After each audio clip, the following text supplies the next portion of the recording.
You've heard about this Web 2.0 thing with users generating a lot of content. You might have heard of a website that lets you do this for video games. But some games do it as well. So they do. That's right. And we have picked out 5 of these for our best use of user-generated content category. I think, you know, Little Big Planet kind of immediately comes to mind. Obvious, you know, like that's a game that is pretty much all focused on that. It, you know, it does have a single-player mode, but even that's more about you unlocking the tools and kind of seeing what the tools can do, so that you can go and make your own levels.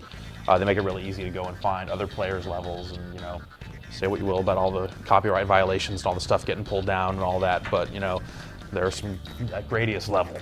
That should be that speaks for Little Big Planet, that Gradius level. I also love that you can put a personal stamp on your stuff, because you can put pictures of yourself in there. You know, you can scan decals in and all that kind of stuff. Yeah, so there's a lot of really just amazing things you can do with that. Totally. Of course, there's also Banjo-Kazooie Nuts and Bolts. My personal favorite. Yeah. In this category. Just building all the different vehicles and just the amount of control you have over just slapping on springs and making it so, you know, the helicopters detach and you flap out the wings and turn helicopters into jets, into boats, into big ramming tanks or something like that. Yeah, and the best part about it to me was that it was so tightly tied in with single-player gameplay. I mean, you could always find a new way to make a better vehicle and then tackle a mission in a different way. So yeah, and that always felt really rewarding. Yeah, way more than just a gimmick. Right. Absolutely. Yeah. Spore, of course, huge about the user-generated content. You know, you're creating a species and you know, evolving it, slapping on horns and arms and all that. And I guess that, you know, that eventually gets to a point where you're slapping on buildings and spaceships and slapping all that stuff together. So. And months later, we're still seeing news stories about, oh, somebody made the entire cast from StarCraft, and all the StarCraft units. I mean, the power of those tools, people are still finding new things they can make with that stuff. Yeah, and it's really easy to share it, so you know you can get that content into your game, either you know as something you're controlling or something you're just kind of seeing in your world. So you're finding other players' creations dropping in, and that's pretty cool too.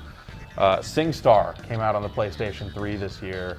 In a couple of different configurations, but the very first SingStar was really the one that set it off. And you wouldn't necessarily think like user-generated content in like what's basically a karaoke game, but it's all camera support. They built this back end where you can go into the My SingStar area and have this little social networking experience and see video clips of people singing the songs. Chewbacca sings the hits. Yeah, so you know you got a guy dressed up like Chewbacca. You've got people putting on puppet shows and uploading video clips of it. And it's not user-generated content in the traditional sense, but I guess that's what it ended up being and what its best use. And it captures the fun of karaoke. Seeing people acting like idiots. Yes, exactly. Acting like idiots, always a plus. And of course, rounding out the category, Blastworks. Basically like make your own shooter. Yeah. I mean, just take a bunch of shapes and slap them together and come up with the rules and then play by shooter. Yeah, and they came up with some really innovative ways to get that content around. I mean, it's on the Wii, which is not necessarily known for doing a lot of really crazy online stuff, but they built out that infrastructure on the web. You could set up an account, have a friends list, everybody can rate each other's objects and levels. So there was like you say, on the Wii, a strong community aspect to that game. Yeah, so that was super impressive. But all in all, huge year for user-generated content.